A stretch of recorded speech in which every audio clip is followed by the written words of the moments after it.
Hello and welcome once more to Red Gaming Tech. My name is Marta. Today is the 16th of April, and this time I'm bringing you some rather interesting news regarding Project Cars.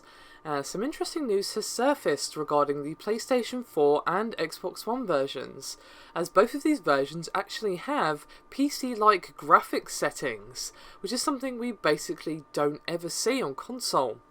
Now, the options are sorted into a few different menus, including visual effects, authenticity, field of view, and movement, and you're able to tweak things such as post-process features like bloom, crepuscular rays, screen space effects, tailor the field of view, turn off lens flare, bloom, that sort of thing.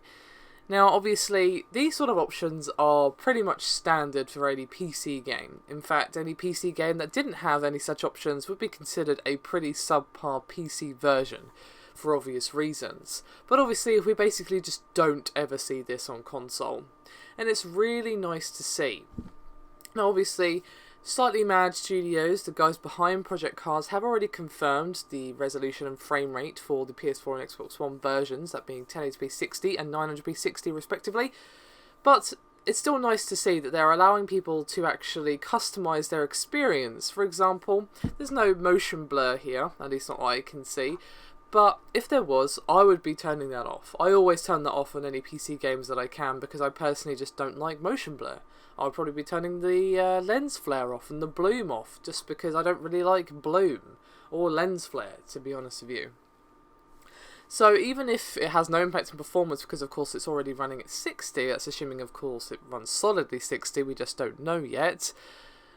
It's all about customising your experience. You just might not want all this distracting things on the screen. You might prefer a more neater experience, and it's always good to see people being given that option, especially on console. Perhaps if this game does well, it will make people think, maybe we should allow people to do that. And obviously with games that are, say, 30 FPS, it might even be an opportunity to squeeze more performance out. It's possible, but not very likely.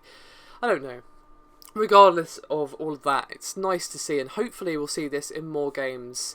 To be honest, even if it wasn't, even if it's running solid 60, it's still nice to see people having the option to choose whether or not they want these effects. Anyway, that's me done for this video, and I'll see you next time.